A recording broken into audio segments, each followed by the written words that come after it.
नमस्कार दोस्तों, मेरा नाम है सुमंत और आप देख रहे हैं करंट अफेयर एमसीक्यूज जो फ्रेम किए गए हैं द हिंदू से, पीआईबी से और इंडियन एक्सप्रेस से।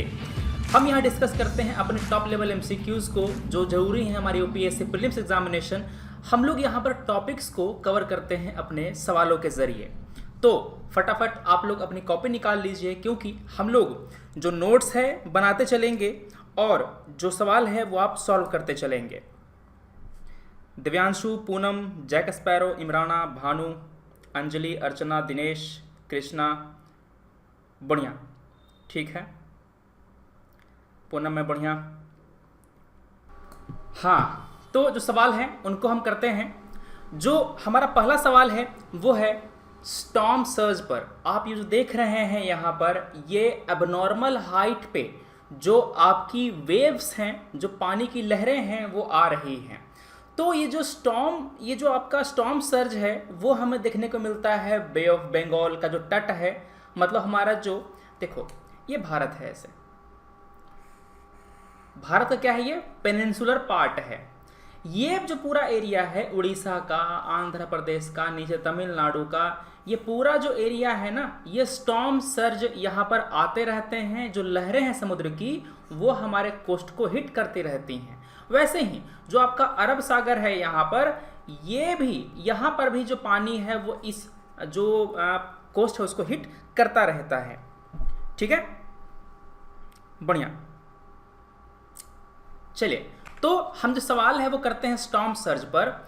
It refers to an elevation of sea water level during a storm और अ साइक्लोन।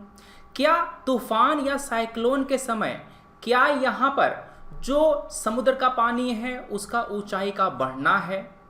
क्या साइक्लोन जब बनते हैं बंगाल की खाड़ी में तो सर्ज सबसे ज्यादा होता है राइट फॉरवर्ड पार्ट पर? राइट फॉरवर्ड पार्ट का मतलब ये होता है कि जो दाईं तरफ मुड़ता है ना, वो आपको पता, मैं आपको यहां पर हिंट दे रहा हूं। आपने सुना होगा कोरियोलिस फोर्स का नाम। कोरियोलिस फोर्स में होता क्या है, नॉर्दर्न हेमिस्फेयर में जो भी कुछ बह रहा हो, चाहे वो हवा हो, चाहे वो नदी हो, चाहे वो ओशियन की लहरें हो, वो अपने दाईं तरफ मुड़ जाती है। समझ गए है कि नहीं?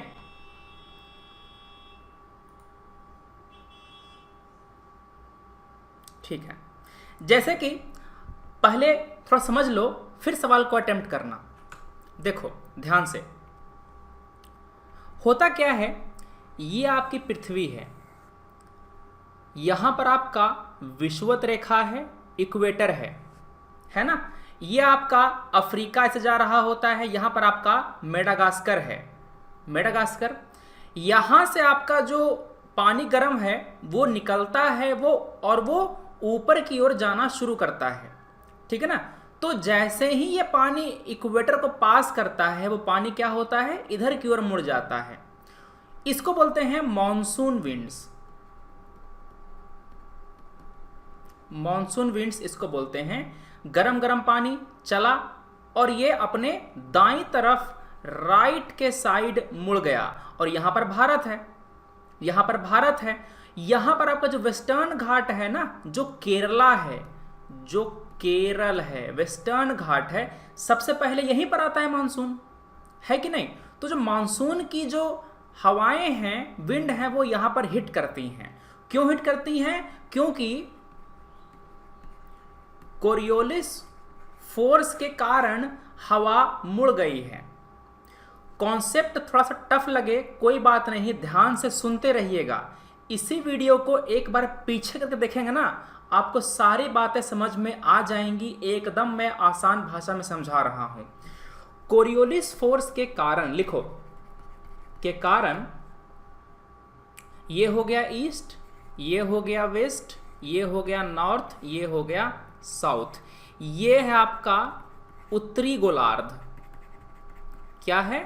उत्तरी गोलार्ध। ये है दक्षिणी गोलार्ध। तो कोरियोलिस फोर्स के कारण जो हवाएं हैं, विंड्स, वाटर, करंट, अपने राइट में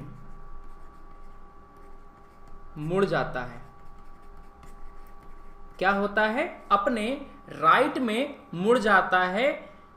किस तरफ? उत्तरी गोलार्ध में, इन नॉर्दर्न हेमिस्फेयर। कोई दिक्कत है यहां पर? इसमें क्या कोई दिक्कत है? सर ये तो हुआ उत्तरी गोलार्ध में। दक्षिणी गोलार्ध में क्या होता है? दक्षिणी गोलार्ध में ये अपने बाएं तरफ मुड़ जाता है, राइट में मुड़ जाता है नॉर्दर्न में, और लेफ्ट में मुड़ता है साउदर्न हेमिस्फेयर में। समझ गए? बाएं तरफ मुड़ता है साउदर्न, इस तरफ बाएं तरफ मुड़ेगा। यहां पर आपका लेफ्ट में मुड़ेगा, यहां पर आपका राइट में मुड़ेगा। फोटो बना लो, लिखना है लिख लो। क्लियर है? बहुत अच्छे, ठीक है। अब सोचो, यहां पर ये भारत है, ये आपका ओशियन में जो बंगाल ऑफ खाड़ी है ना, bay of Bengal, bay of Bengal में जो आपके ओशियन, जो आपकी लहरें हैं, वो जब आती हैं तो क्या करती हैं? वो अपने दाएं तरफ मुड़ेगी, है कि नहीं? क्या होगा? वो अपने दाएं तरफ मुड़ेगी। ध्यान सुनिएगा, चाहे वो ऐसे जाए, चाहे वो ऐसे जाए, चाहे वो ऐसे जाए, चाहे वो ऐसे जाए, कुछ भी हो, वो मुड़ेगा अपने दाएं तरफ ही। ये मुड़ जाएगा इस साइड, ये मुड़ जाएगा इस साइड, है कि नहीं? ये मुड़ जाएगा अपने दाएं तरफ इस साइड। सर अगर ऐसे जा रहा हो तो ये मुड़ जाएगा अपने इस साइड, अपने दाएं तरफ मुड़ेगा, बस। क्लियर है बात? तो सेकंड लाइन इस सवाल का यही कह रहा था। इस सवाल का जो सेकंड लाइन है ना, वो यही कह रहा था। क्या आंसर है बाबू इसका? बताना जरा। It refers to elevation of sea water level during storm और साइक्लोन। तूफान या चक्रवात के समय समुद्र का पानी जो होता है वो ऊंचा उठ जाता है। लिखना जरा नोट्स एक बार, धड़ाक से एकदम लिखो। स्टॉर्म सर्ज लिखिएगा, storm surge.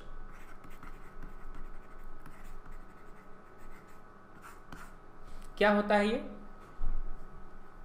It is abnormal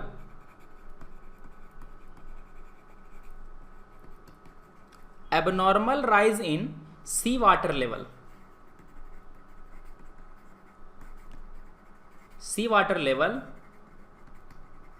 during a storm या साइक्लोन। तूफान या चक्रवात के समय समुद्र के, सागर के पानी का अपने एवरेज से ऊंचा उठ जाना, औसत से ऊंचा उठ जाना, यह कहलाता है स्टॉर्म सर्ज। ठीक है? नापते कैसे हैं?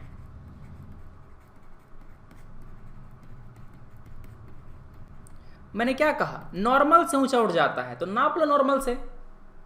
ठीक है? क्या कहता है?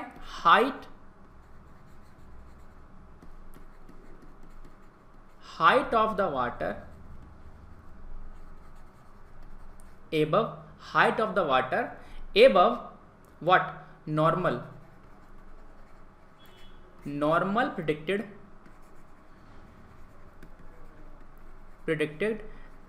astronomical tide, ASTRONOMICAL।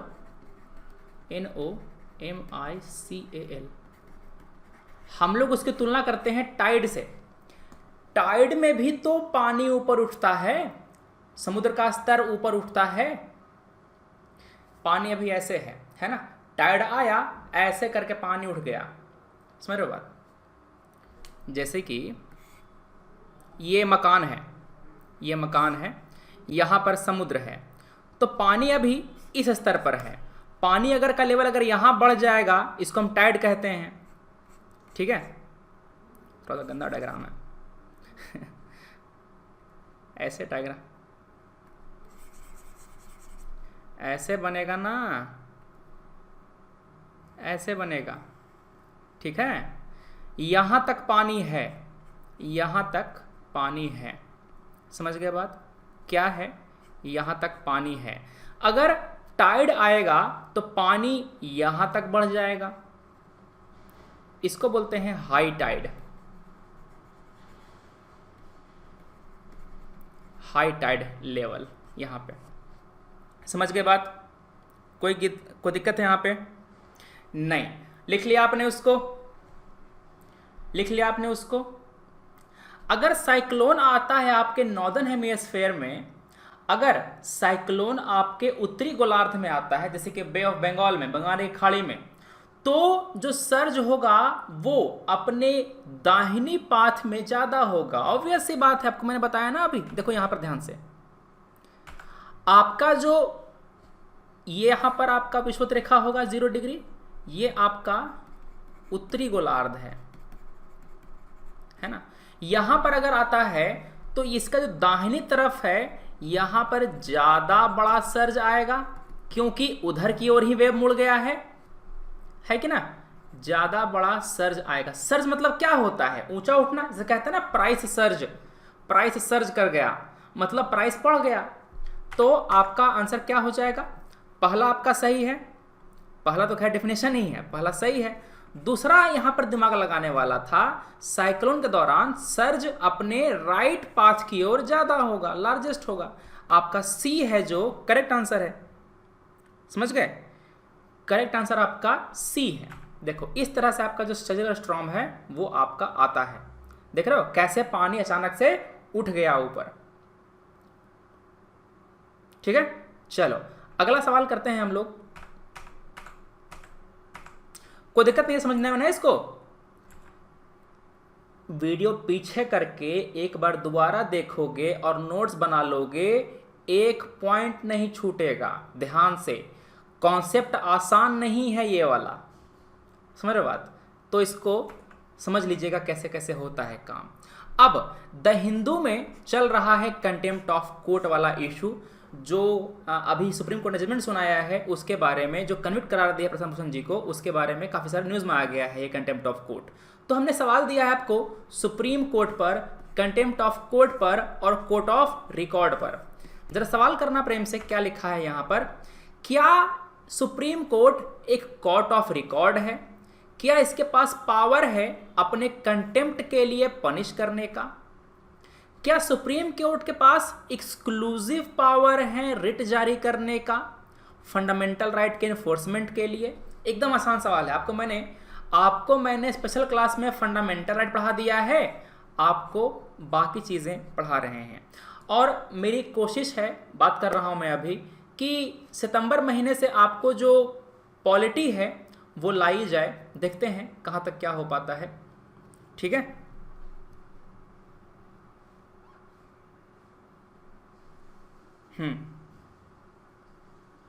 सभी लोग वीडियो को क्या करना समझ ही गए। चलो, और सब लोग जगह पर सब शेयर कराना जहाँ जहाँ हो, ठीक है। अरे वाह,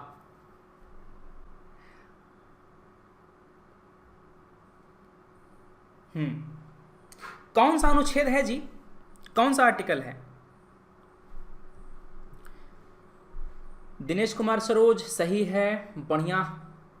पंकज सही है, भानु बाबा गलत हो गया, नजीम गलत हो गया, ठीक है। नजीम तुम खुद से नहीं पढ़ते क्या जी? दिन भर घूमते रहता है लड़का ये, यहां से वहां, वहां से वहां।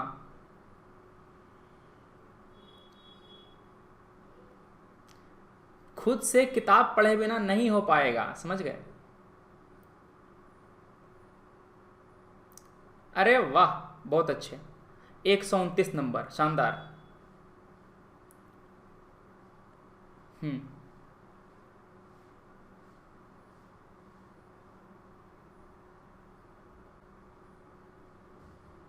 ठीक है, चलिए लिखिए जरा इसको, जरा सा नोट्स लिखना है इसको।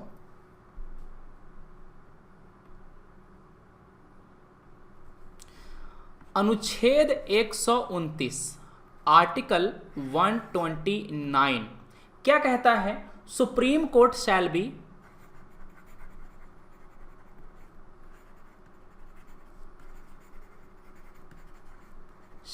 अ कोर्ट ऑफ रिकॉर्ड, ठीक है। इट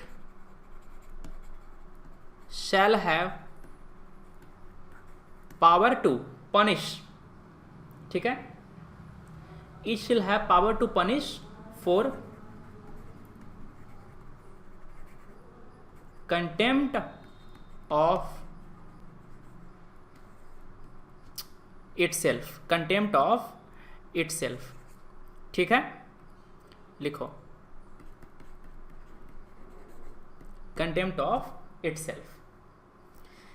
यहां पर आपको दो बातें ध्यान से रखनी है। पहला, कोर्ट ऑफ रिकॉर्ड क्या होता है, दूसरा कंटेम्प्ट ऑफ कोर्ट क्या होता है। तो यहां पर लिखो कोर्ट ऑफ रिकॉर्ड का मतलब क्या है। कोर्ट ऑफ रिकॉर्ड का मतलब क्या है? प्रोसीडिंग्स रिकॉर्ड करी जाती हैं, whose proceedings are recorded and are available as evidence of fact। आपको पता है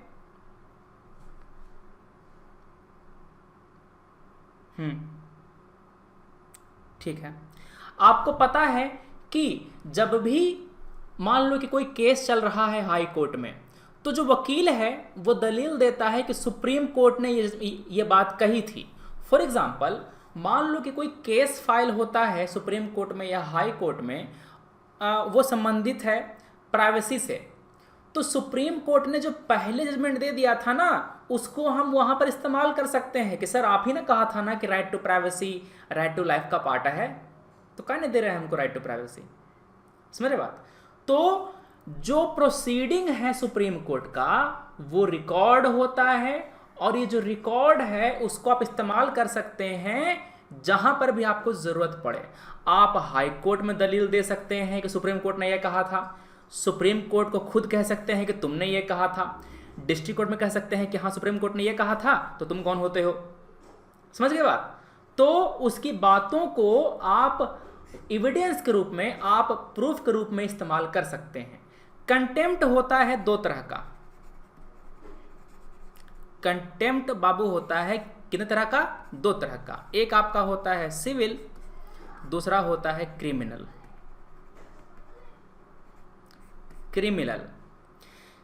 सिविल कंटेम्प्ट में क्या होता है जी? सिविल कंटेम्प्ट में क्या होता है? सिविल कंटेम्प्ट में आपने कोई जजमेंट मानने से इनकार कर दिया,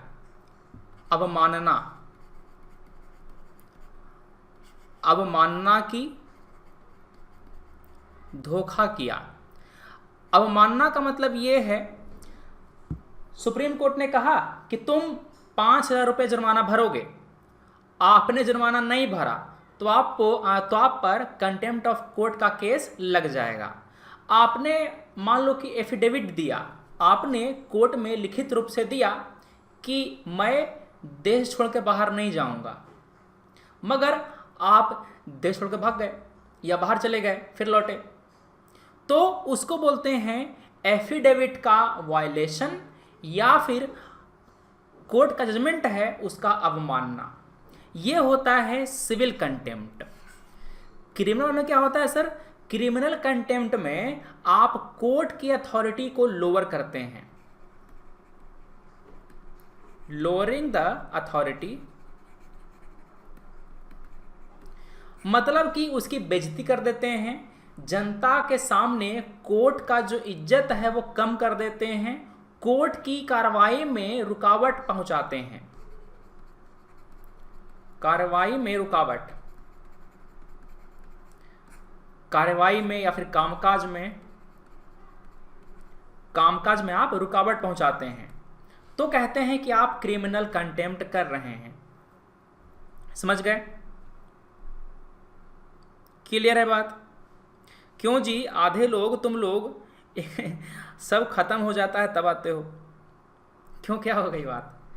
ठीक है, तो आपने उम्मीद सब लिख लिया होगा, सब लिख लिया आपने, बढ़िया। सवाल पे आ जाओ। अब क्या आप इसका जवाब दे पाएंगे? अब जरा जवाब देना दोबारा, जो लोग गलत किए थे।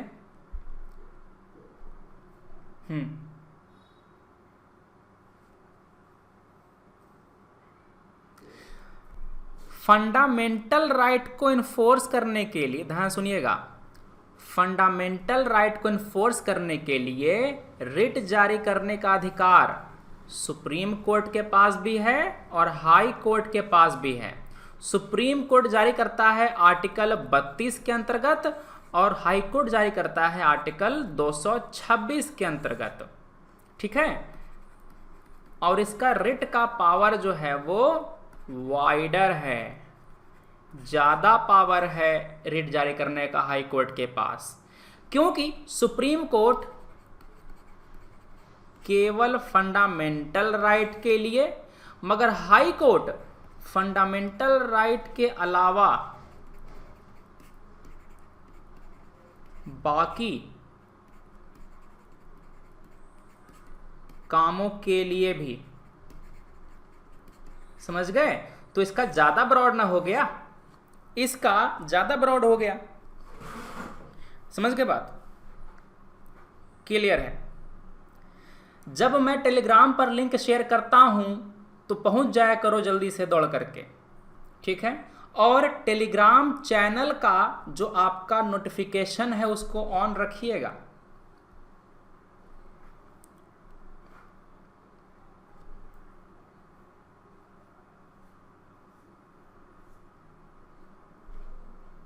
बढ़िया, तो आपका पहला तो सही है, दूसरा गलत है। क्यों? क्योंकि एक्सक्लूसिव नहीं है, एक्सक्लूसिव नहीं है आपका A, one only is the correct answer है।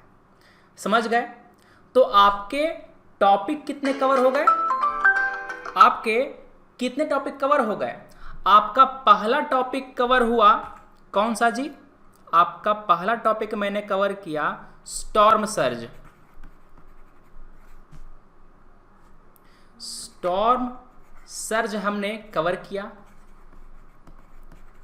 कोरियोलिस फोर्स मैंने कवर किया, कंटेम्प्ट ऑफ कोर्ट कवर किया। ठीक है, अच्छा, ये जो आपको ये मेरा प्लान काफ़ी थोड़ा सा ब्रॉड है, यहाँ पे मुझे काफ़ी कुछ पढ़ाना था इसमें। फॉर एग्जांपल आपको जो मैं पूरा प्रेशर एंड विंड्स है ना, अगर आप देख पा रहे होंगे यहाँ पे, तो मुझे ये सब कुछ पढ़ाना था एक्चुअली ज्योग्राफी में और पॉलिटी में, मगर कुछ इश्यूज हैं, इसी कारण से मैं नहीं पढ़ा पा रहा टोटल, वरना सब कुछ आपको कोरियोलिस थोड़ा सा बड़ा कर देते हैं ना, देखिएगा ये सारी बातें जो है मुझे पढ़ानी थी, जैसे कि आइसोबार क्या होता है, प्रेशर ग्रेडियंट क्या होता है, सब ऐसे आपको नोट्स फॉर्म में एकदम आपको सब चीज़ें मिल जाती। जैसे कि आपका जो एयर प्रेशर है उसका vertical distribution, horizontal distribution, process, Coriolis force पैदा कैसे होता है, और इसका क्या क्या जो आपका डिफ्लेक्शन का रेट है वो बढ़ता है जब आप इक्वेटर से दूर जाएंगे पोल की ओर। मतलब कि पोल पर कोरियोलिस फोर्स जीरो होता है, सॉरी, इक्वेटर पर कोरियोलिस फोर्स जीरो होता है, पोल पर कोरियोलिस फोर्स हाईएस्ट होता है। ठीक है ना? 7 प्रेशर बेल्ट होते हैं, main equatorial, trough of low pressure, सब ट्रॉपिकल हाई प्रेशर, सब polar low pressure, polar high, सब बातें। जनवरी में आइसोबार, विंड्स, करंट में क्या अंतर होता है, 3 तरह के विंड्स होते हैं, सारी बातें इसमें, ट्रेड विंड, वेस्टर लाई, पोलर वेस्टर लाई, सारी बातें इसमें लेक्चर मैंने प्लान कर रखा था, मगर देखते हैं कब मौका मिलता है पढ़ाने का ज्योग्राफी।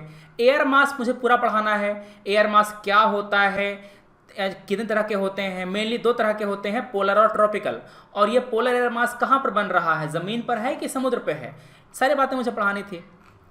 देखते हैं कुछ उपाय करते हैं ताकि मौका मिले आपको यूट्यूब पर मैं पढ़ा दूँ इसको। फ्रंट के बारे में पढ़ाना था मुझे, cyclone, temperate cyclone, tropical cyclone, ये सारी बातें पढ़ानी थी विस्तार से। चलिए कोई बात नहीं, अभी करंट अफेयर पढ़ लेते हैं, इसको हम करा लेंगे कभी, पढ़ाना तो खैर है ही, बस वही बात है कि कहाँ पढ़ाते हैं। पॉलिटी पढ़ाने में दिक्कत थी यूट्यूब पर, इसलिए मैंने स्पेशल क्लास में पढ़ा दिया था पॉलिटी 10 चैप्टर तक के। आगे करते हैं उसको कभी जब मौका मिले उसमें, ठीक है। ये जो आपकी ज्योग्राफी है ना, ये आपका क्लास 7th 8 9 10, मतलब कि इसके आगे नहीं पढ़ना आपको उतना, इससे सवाल आपका सारा हो जाएगा, ठीक है। चलो अगला हमारा सवाल है ट्रैफिक पर, सवाल आपका है ट्रैफिक पर, ठीक है। क्या ये wild life trade monitoring network है? जो वन्य जीव में ट्रेड होता है, क्या उसको मॉनिटर करने के लिए नेटवर्क है, जो प्लांट को भी कवर करता है? डोंट बाय ट्रबल, क्या ये इनिशिएटिव है ट्रैफिक इंडिया का? सिंपल सवाल है आपके ट्रैफिक के बारे में, करंट अफेयर का, थोड़ा सा फैक्चुअल है मगर इसको बता ले जाएंगे आप, ठीक है। सर स्कीम जो इंपॉर्टेंट हो, हाँ स्कीम तो कवर कर ही देते हैं ना, अभी ये जो करंट अफेयर वाली क्लास है वहां स्कीम कवर कर देते हैं, दिक्कत क्या है?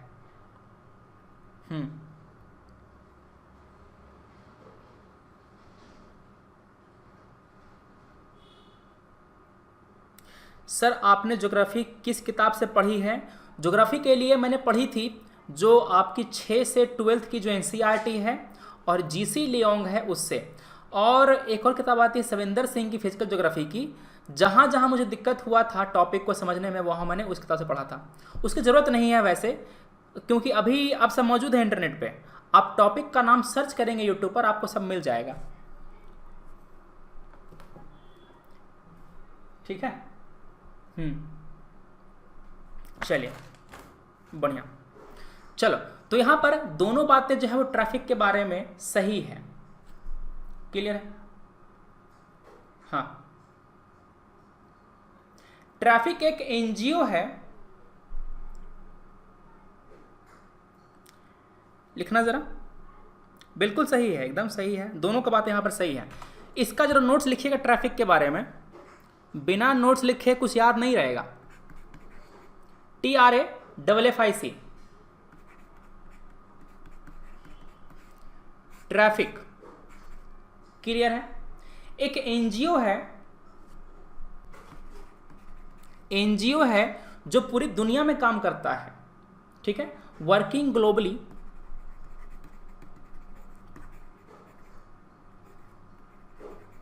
Globally on trade in wild animal and plants. ध्यान सुनिएगा, ये जानवर और प्लांट, पौधे दोनों को कवर करता है, ठीक है। करता क्या है? बायोडायवर्सिटी को कंजर्व करेगा, बायोडायवर्सिटी को कंजर्व करेगा, संरक्षित करेगा, क्लियर है? ये एक अलायंस है IUCN का और world wide fund for nature का।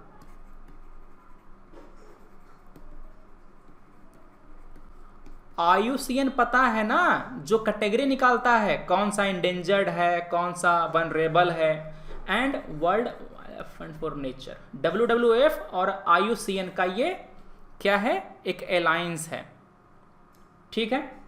World wide fund for nature, इसका नाम होता है वर्ल्ड वाइड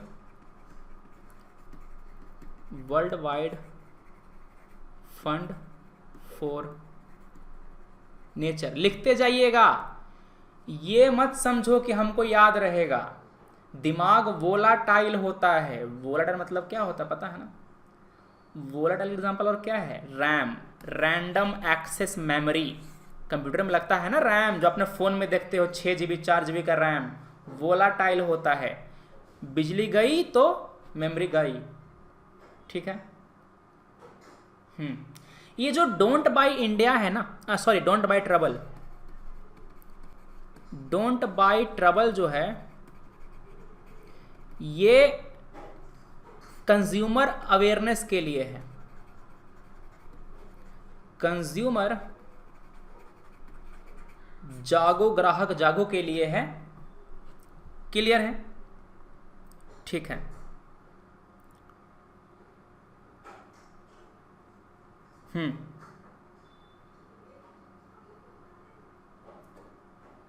बढ़िया बात। चलो अब सवाल पे आ जाओ। यहां पर जो पहली बात है वो तो सही है, ठीक है। जो आपका यहां पर पहला है वो सही है। ये वाइल्ड लाइफ में और प्लांट में दोनों के ट्रेड को मॉनिटर करता है। और ये जो डोंट बाय ट्रबल है इनिशिएटिव है ट्रैफिक इंडिया का, दूसरा सही है। आपका सी जो है वो सही जवाब है। क्लियर है बात? सी जो है वो आपका सही जवाब है। आगे आ जाओ। राजीव गांधी खेल रत्न अवार्ड के बारे में सवाल पूछा गया है। There will be only one award every year, जो एक इंडिविजुअल को दिया जाएगा। क्या हर साल केवल एक ही अवार्ड दिया जाता है राजीव गांधी खेल रत्न का? क्या ये अवार्ड मरणोपरांत नहीं दिया जाएगा? क्या ये अवार्ड मरणोपरांत नहीं दिया जाता? ठीक है। अभी क्यों था न्यूज में? क्योंकि बीसीसीआई ने रोहित शर्मा को नॉमिनेट किया था राजीव गांधी खेल रत्न अवार्ड के लिए। बीसीसीआई ने रोहित शर्मा को नॉमिनेट किया था, ठीक है। खेल की दुनिया में ये सबसे बड़ा ये अवार्ड है। खेल की दुनिया में सबसे बड़ा अवार्ड है। सर प्रीलिम्स एग्जाम के लिए कौन सा बुक लें? प्रीवियस ईयर क्वेश्चन दिशा की आती है, दिशा की ले लीजिए, ठीक है। बढ़िया। तो ये आपका जो राजीव गांधी अवार्ड, उसके बारे में लिख लो। राजीव गांधी खेल रत्न पुरस्कार।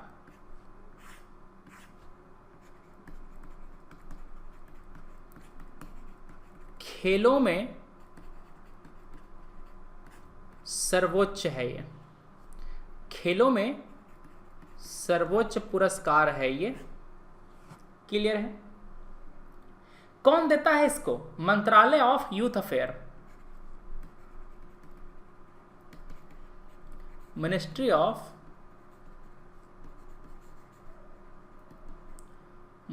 Of youth affair and sports के द्वारा हर साल ये दिया जाता है, ठीक है।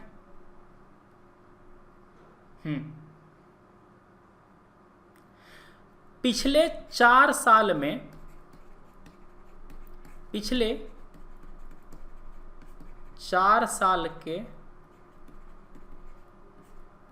प्रदर्शन के आधार पर, मतलब कि अगर आप कंसिस्टेंटली परफॉर्म कर रहे हैं बढ़िया पिछले 4 साल में, तो आपको यह अवार्ड दिया जा सकता है। क्लियर है बात? ठीक है। हाँ, हर साल केवल एक ही अवार्ड दिया जाएगा। हर साल केवल एक पुरस्कार। एक्सेप्शनल केस में ये रूल ब्रेक किया जा सकता है, एक्सेप्शनल केस में, मगर हर साल एक ही पुरस्कार जो है वो दिया जाएगा। और मरणोपरांत भी दे सकते हैं।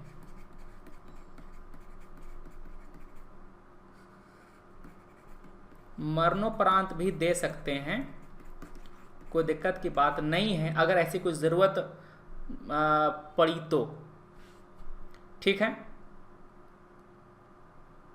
लिख लिया इसको?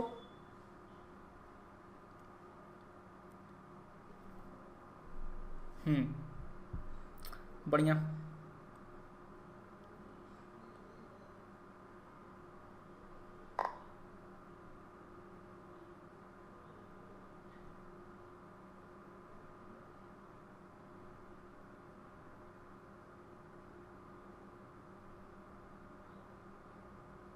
ये दिव्यांशु जोशी ने एक सवाल पूछा है। ये कहते हैं कि सर मैं जब किताब पढ़ता हूँ तो सब कुछ हाईलाइट हो जाता है। जब किताब पढ़ते हैं तो सब कुछ हाईलाइट हो जाता है, मतलब आपको सब कुछ इम्पॉर्टेंट लग रहा है। ये तब होता है जब उस किताब को आप पहली बार पढ़ रहे हों और वो चीज़ आपको पहले से ना आती हो तो करना क्या है, आप जब कोई किताब को पहली बार पढ़ते हैं तो उसको हाईलाइट अंडरलाइन नहीं करना है। जैसे कि आपको मैंने कहा था ना अभी, जब मैं आपको टारगेट पढ़ाता हूँ, आपको जब टारगेट देता हूँ तो मैं क्या कहता हूँ आपको कि वहाँ पर करना क्या है, वहाँ पर आपको पहली बार जब पढ़ रहे होंगे ना तो वहाँ पर आपको केवल पढ़ना है, हाईलाइट नहीं करना है।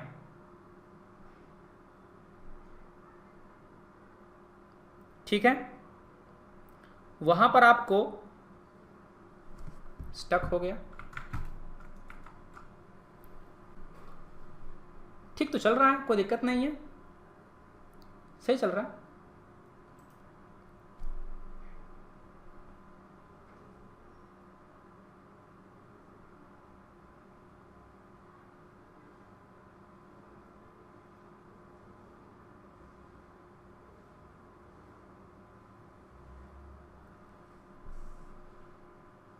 सही तो है।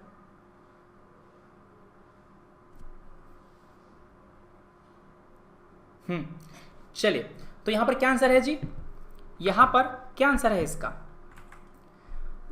हाँ, तो यहां पर पहला तो सही है, पहला आपका जो है यहां पर सही है, क्योंकि ये अवार्ड केवल एक साल में एक ही बार मिलेगा और वो इंडिविजुअल को मिलेगा, पहला सही है। यहां पर मरणोपरांत भी दे सकते हैं, तो आपका दूसरा यहां पर गलत हो गया, यहां पर ये गलत हो गया। ठीक है दोस्तों, चलिए चलो, हमने टॉपिक डिस्कस किया था ढेर सारा अपने पिछले क्लासेस में, और हम लोग आगे बढ़ते हैं अपने अगले सवालों की तरफ।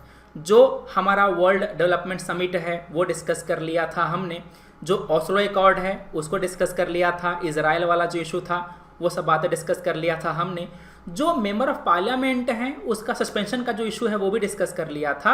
अगला हमारा सवाल है प्रायोरिटी सेक्टर लेंडिंग के बारे में।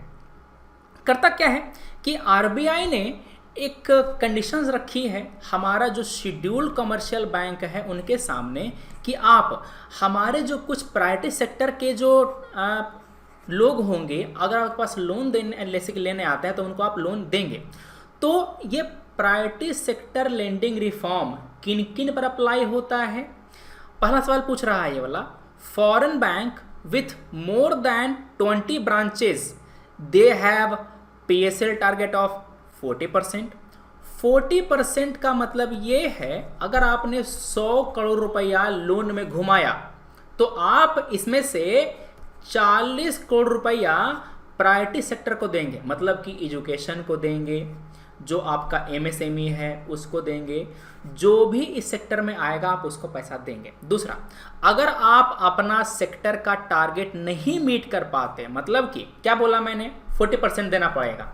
अगर आप 40% नहीं दे पाते, केवल 35 करोड़ रुपया ही दे पाते हैं, तो जो बचा हुआ पैसा है, मतलब 5 करोड़ रुपया जो बच गया है, क्या आपको इन्वेस्ट करना पड़ेगा नाबार्ड वाले फंड में? क्या PSL में एग्रीकल्चर, एजुकेशन, MSME, हाउसिंग और एक्सपोर्ट सभी आता है? क्या आंसर है इसका? पूरा टॉपिक देख लेंगे हम लोग यहाँ पर PSL के बारे में ध्यान से। ठीक है, प्रेमशिला, सनम खान, साक्षी पांडे, शाहबाज, जैक स्पैरो, सभी लोग आ गए, बहुत अच्छे। राहुल, सौरभ, सोनपरी, पल्लवी, नंदिनी, दीपशिखा, रावत, मधु, यश प्रकाश, मिनी श्रीवास्तव, सुमन, रिया सिंह, हेलो। ठीक है, बढ़िया। गुरविंदर, जय हिंद। क्या आंसर है इसका?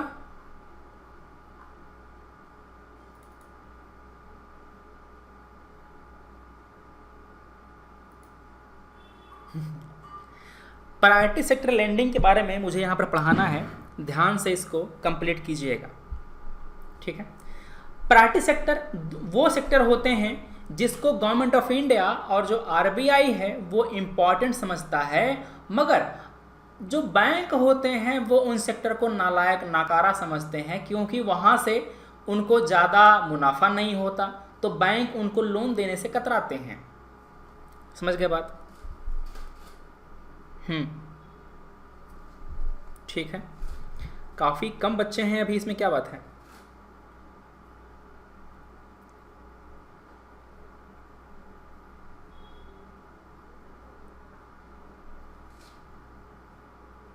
हम्म,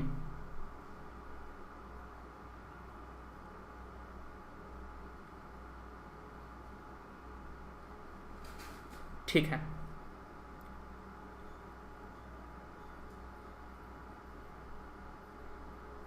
चलिए, तो यहां पर आप पहले डेफिनेशन लिखेंगे प्राइवेट सेक्टर लेंडिंग का।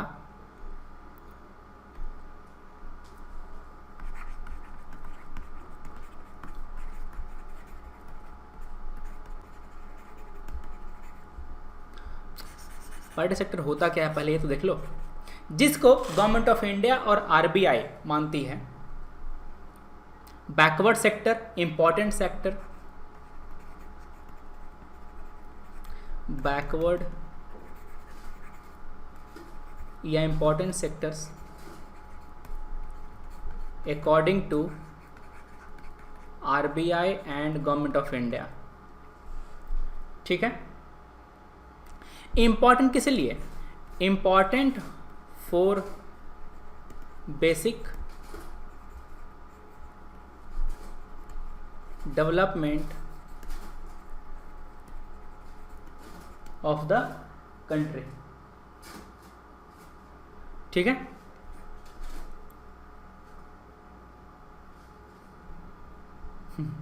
मेरे रूम में एक गिलहरी है बढ़िया। इसको क्यों नहीं देना चाहते बैंक वाले पैसा? बैंक वाले पैसा वाई लो लेंडिंग,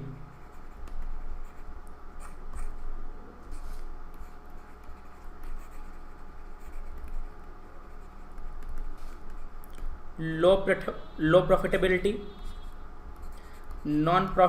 ये नॉन परफॉर्मिंग एसेट बन जाता है। जैसे कि आप एमएसएमई को लोन देंगे, फेल हो गया तो क्या जाएगा? आपका पैसा चला जाएगा, डूब जाएगा। समझ गए? तो इसी कारण से तो इसी कारण से जो यहाँ पर बैंक है कतराते हैं इनको लोन देने से। आरबीआई ने कुछ गाइडलाइंस निकाला है। आरबीआई का जो गाइडलाइन है वो क्या है? आरबीआई का जो गाइडलाइन है वो क्या है? ध्यान से लिख लेना इसको।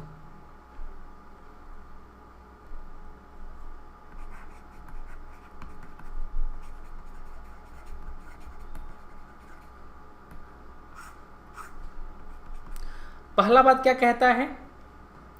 40% of total net bank credit ये आपके प्राइवेट सेक्टर लेंडिंग में जाएंगे। 40% of total net bank credit to private sector lending. मतलब कि अगर आपने 100 रुपया लोन में घुमाया है तो 100 रुपये में से आप 40 रुपये इन सेक्टर को देंगे, इन गरीबों को देंगे। ठीक है?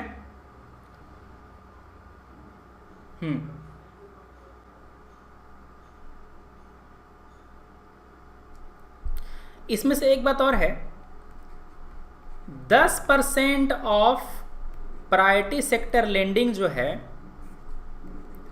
या 10% ऑफ टोटल लोन किसको जाएगा?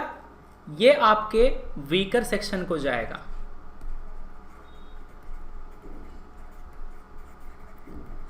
इसका मतलब ये है कि अगर मैं 100 रुपया लोन में घुमाता हूं तो 40 रुपया जाएगा प्राइवेट सेक्टर लेंडिंग को, 40 में भी 4 रुपया जाएगा वीकर सेक्शन को। कम से कम क्या बोला? प्रायोरिटी सेक्टर का 10%, मतलब 40 का 10% 4 हो गया, तो 4% कम से कम जाएगा वीकर सेक्शन को। ठीक है? 18% जो है ना, ठीक है, 18% of total loan, total loan यहां पर मैं बात कर रहा हूं टोटल लोन की, ना कि प्राइवेट सेक्टर लेंडिंग की। मतलब कि 100 रुपए के लोन में से 18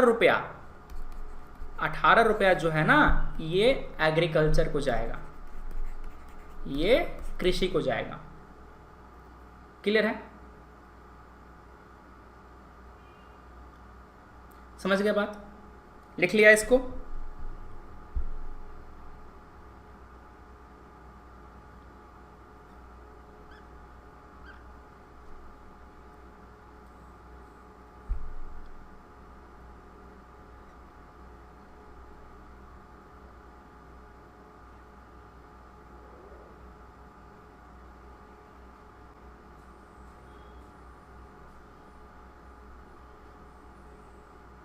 हो गया? चलो अब आते हैं टॉपिक पे। कह रहा है कि फॉरेन बैंक वाले केस में ये तीनों बातें सही हैं, ये तीनों बातें यहां पर सही हैं, तो इसको लिख लीजिएगा। जो प्राइवेट सेक्टर लेंडिंग है इसमें आपका जो एमएसएमई है, दिखाता हूं, रुक जाओ।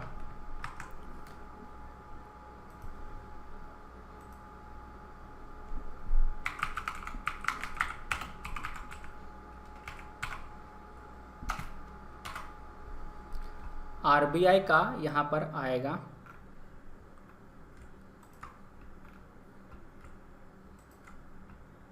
देखो किया क्या है कि आरबीआई ने हाल में ही जो स्टार्टअप्स हैं इसको भी इन्होंने इंक्लूड कर दिया है। क्या किया है? आरबीआई ने जो स्टार्टअप्स हैं उनको भी इंक्लूड किया है। मतलब कि अगर बैंक स्टार्टअप्स को फंड देता है, जो रिन्यूएबल एनर्जी है उसको फंड देता है, तो उसको हम प्राइवेट सेक्टर लेंडिंग में मानेंगे। तो ये बताओ, इससे तो समस्या हो जाएगी कृषि को लोन कम मिलना शुरू हो जाएगा। समझ रहे बात? क्लियर है? यहां पर स्टार्टअप्स को इंक्लूड किया गया है प्राइवेट सेक्टर लेंडिंग में, और ये 6 अगस्त का न्यूज है। बढ़िया, तो ध्यान से देखिएगा। देखो यहां पर कहा गया है कि आप किन्हें किन्हें मानेंगे, आप किन्हें किन्हें प्राइवेट सेक्टर मानेंगे। थोड़ा सा छोटा लिखा है आरबीआई ने, बड़ा कर देते हैं इसको। देखो यहां पर आपके जो स्मॉल एंड मार्जिनल फार्मर हैं उनको मानेंगे, schedule caste, schedule tribe, self help group, distressed farmer, person with disability, minority community, इन सब को हम लोग वीकर सेक्शन मानेंगे। मैंने क्या बताया था? टोटल प्रायोरिटी सेक्टर लेंडिंग का 10% वीकर सेक्शन को जाएगा। बताया था कि नहीं बताया था? अभी वीकर सेक्शन में यही सब आते हैं। ठीक है? जो आपका प्रायोरिटी सेक्टर है उसमें कौन आता है आपका? देखो यहां पर सारा जो आपका क्राइटेरिया है ना वो दिया गया है। प्रायोरिटी सेक्टर में आपका आएगा farming, agriculture, MSME, export credit, education, housing, social infrastructure का मतलब ये होता है कोई स्कूल बनाया, कॉलेज बनाया, अस्पताल बनाया, सामाजिक कार्य के लिए जो आप बनाएंगे इंफ्रास्ट्रक्चर, वो सब आपका आएगा सोशल इंफ्रा में। एक आपका आएगा नवीकरणीय ऊर्जा। समझ गए बात? तो ये सब आपके हैं क्या? Priority sectors. ठीक है? बाकी सारे बातें आपको मैंने यहां पर बता दिया है। क्लियर है? चलो क्या आंसर आ गया आपका? D is the correct answer है यार। तो आपका जो टॉपिक था पूरा प्रायोरिटी सेक्टर लेंडिंग का वो कंप्लीट हो जाता है यहां पे। समझ के बाद आपका जो टॉपिक है पीएसएल का वो पूरा कंप्लीट हो गया। अब केवल आपको रिवाइज करना है, आपका सवाल यहां पर नहीं छूटेगा एग्जाम में। चलो अगला आपका सवाल है स्टाइरीन के बारे में। स्टाइरीन के बारे में सवाल है, क्या इसका इस्तेमाल होता है प्लास्टिक मैन्युफैक्चरिंग इंडस्ट्री में?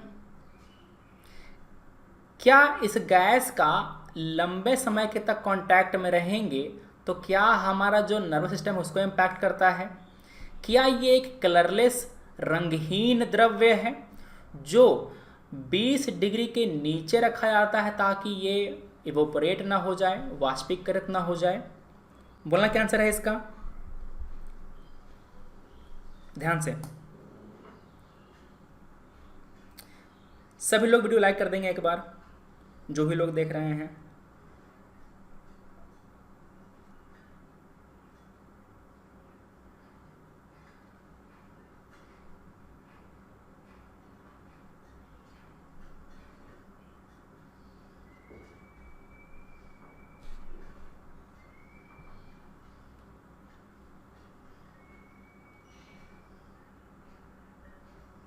ठीक है,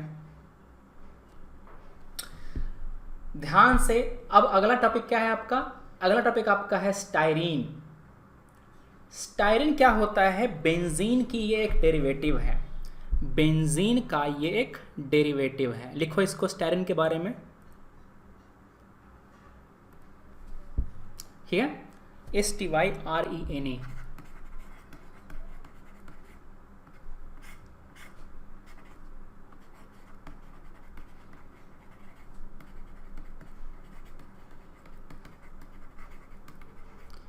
डेरिवेटिव का मतलब क्या होता है? उससे बना हुआ है, बेंजीन से बना हुआ है।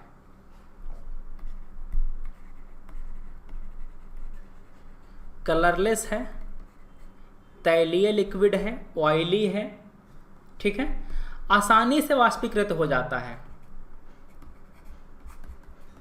आसानी से वाष्पीकृत हो जाता है, ठीक है।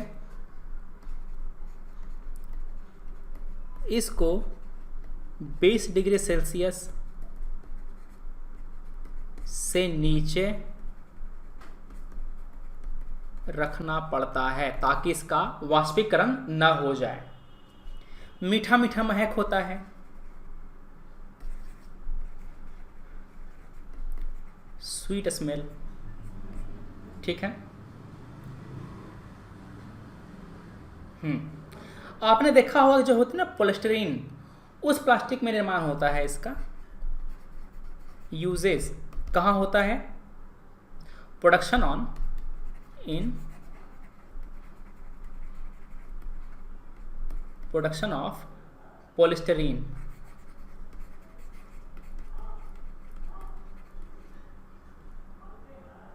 पॉलिस्टीरीन प्लास्टिक, पॉलिस्टीरीन प्लास्टिक और रेजिन के निर्माण में, रेजिन के निर्माण में, ठीक है।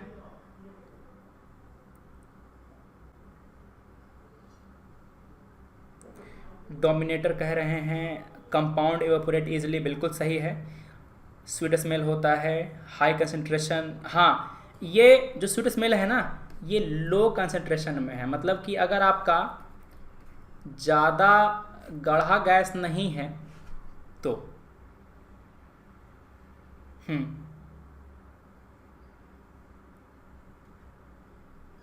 बढ़िया।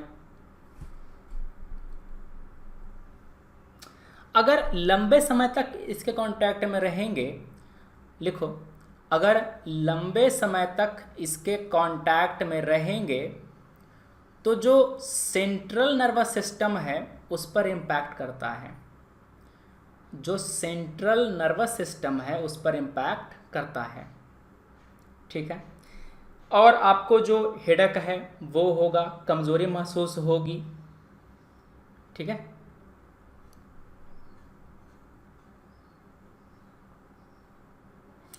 कहाँ पर इसका न्यूज़ में आया था? देखो दिखाता हूँ।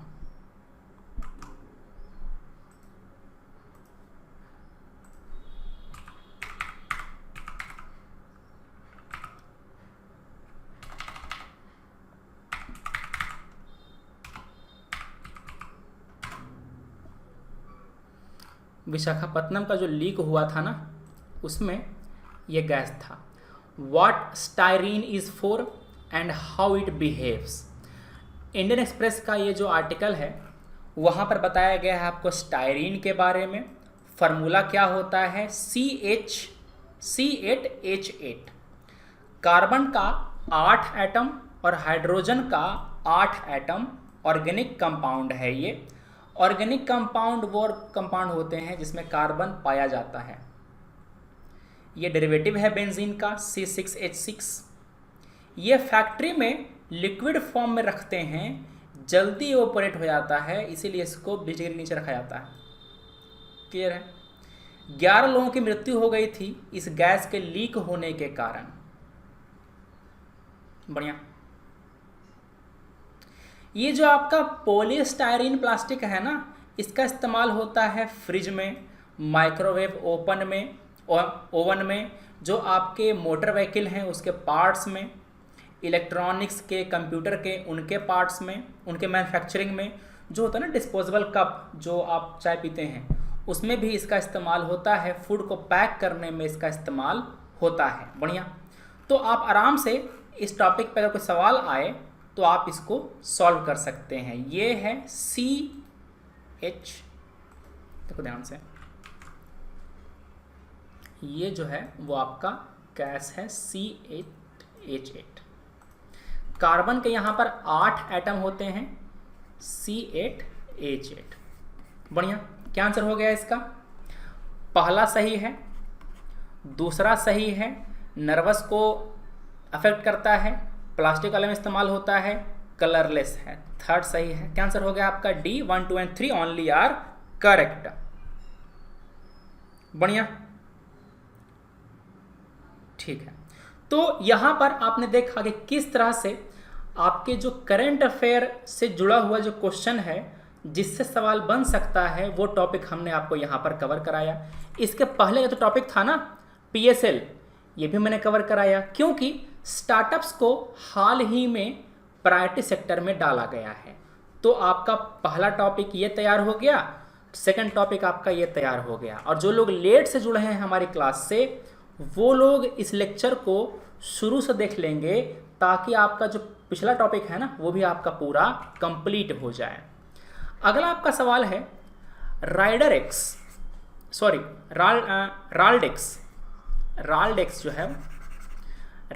जो है वो ये न्यूज़ में था, ये है क्या? Radio collar device, bio electronic device, biodegradable device, explosion detection device. आपको फोटो देख करके अंदाजा लग गया होगा कि ये है क्या, है ना?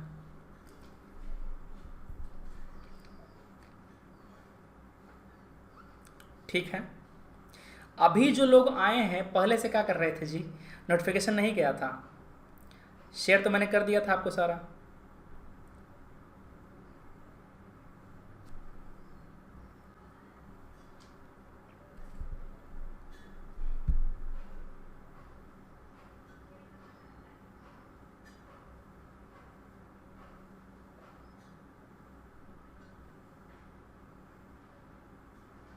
बढ़िया।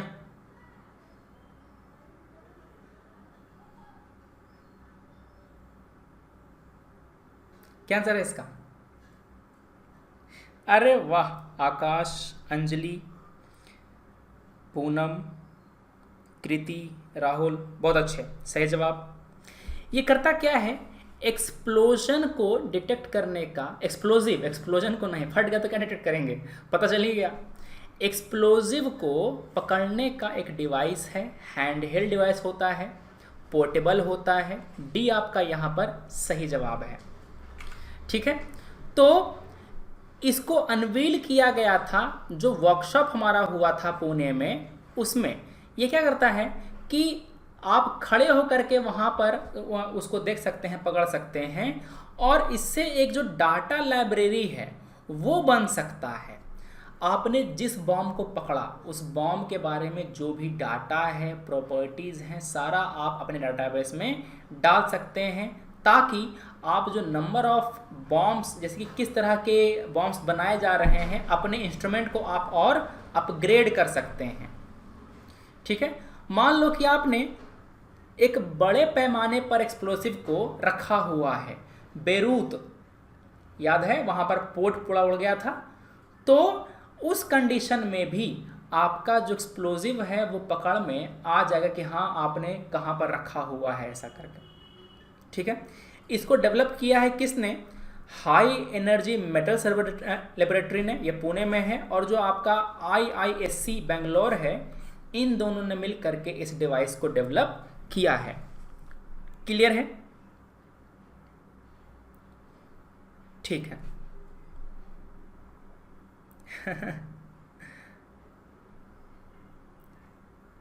बढ़िया। अगला आ जाओ। हमने आपको अगला सवाल दिया है उसी संगठन के बारे में जिसने इस डिवाइस को डेवलप किया है। कौन सा संगठन? संगठन आपका है HEMRL, high energy material research laboratory, Pune वाला, हमने सवाल दिया है इसी के बारे में। ये जो लेबोरेटरी है वो एक प्रीमियर लेबोरेटरी है, कौन से संगठन का? CSIR का, इसरो का, NPLI का या फिर DRDO का? किसका प्रयोगशाला है, बता सकते हैं आप? ये फैक्चुअल सवाल है, आएगा तो होगा, नहीं आएगा तो कोई बात नहीं, कोई दिक्कत या टेंशन की बात नहीं है, क्योंकि यहाँ पर सीख जाएंगे ना आप कि हाँ ये किसका लेबोरेटरी है। सोचो अगर मैंने आपको यहाँ पर IISc दिया होता तो क्या करते? आप आंसर ई मारते क्या? आप इसको पहले एलिमिनेट करते, क्योंकि इसके साथ मिलकर के डेवलप किया है। समझ गए?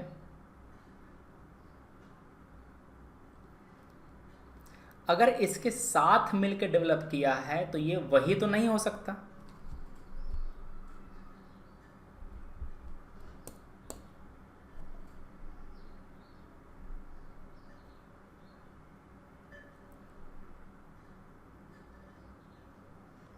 समझ गए?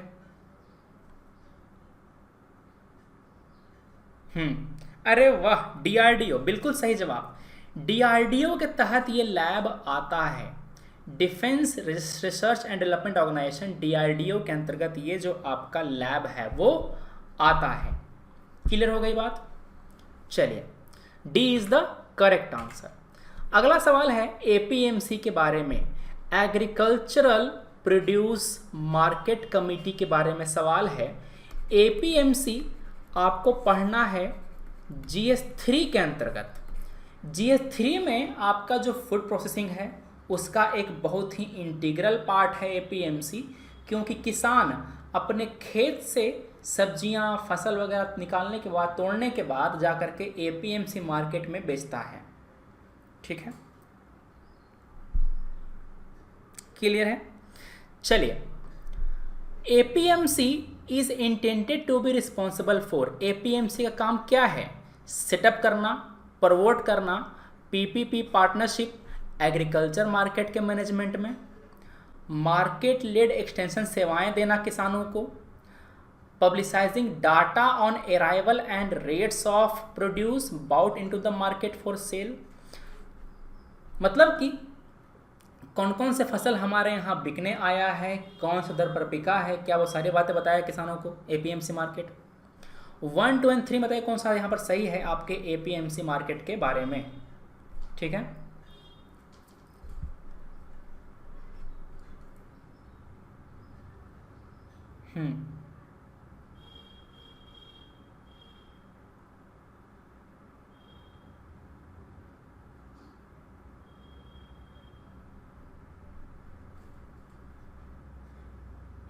आपकी जो स्पेशल क्लास है वो अभी 1 बजे से है। ध्यान सुनिएगा, आज आपकी ये स्पेशल क्लास 1 बजे से है। ठीक है, स्पेशल क्लास की टाइमिंग अब फिक्स नहीं रहेगी। स्पेशल क्लास की टाइमिंग अब फिक्स नहीं रहेगी। पहले वो क्लास सुबह 9 बजे हुआ करता था, मगर वो क्लास अब रैंडम होगा। रैंडम मतलब कि सुबह में टाइम मिला तो वहाँ पर, या फिर दोपहर में, या फिर शाम को, ऐसा करके। कुछ इश्यूज़ हैं, इस कारण से मुझे ऐसा करना पड़ रहा है रैंडम। मगर जो भी क्लास का लिंक होगा स्पेशल क्लास का, वो आपको पहले ही, आपको 1 दिन पहले ही या फिर सुबह में ही आपको खबर कर देंगे कि हाँ आज क्लास कितने बजे है, टेलीग्राम पे।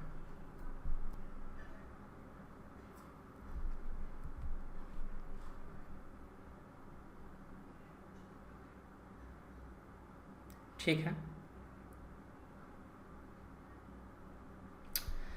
यहाँ पर करता क्या है, APMC मार्केट जो हैं वो राज्यों के द्वारा गठित किए जाते हैं। किसके द्वारा? राज्यों के द्वारा। अगर राज्य चाहे तो उसको वो एबॉलिश भी कर सकता है। फॉर एग्जांपल, बिहार ने अपने राज्य में, मतलब हमारे बिहार राज्य में APMC मार्केट को एबॉलिश कर दिया गया है। ये जो APMC मार्केट होते हैं वो एग्रीकल्चरल मार्केट को रेगुलेट करते हैं, इसको मैनेज करते हैं। तो आपका पहला यहाँ पर सही है। जो प्राइवेट इन्वेस्टमेंट है वो भी यहाँ पर वो मैनेज करता है। किसानों को कुछ जो सर्विसेज हैं प्रोवाइड करता है एपीएमसी मार्केट, सेकंड सही है यहाँ पे। मंडी में कौन सा फसल आ रहा है, कितने रेट में बिक रहा है, सारी बातें बताते हैं ताकि किसान इन्फॉर्म्ड डिसीजन ले सके, तीसरा आपका यहाँ पर सही है। डी 1, 2 और 3 जो है वो बातें सही हैं, तीनों बातें यहाँ पर सही हो गया इसके बारे में, ठीक है।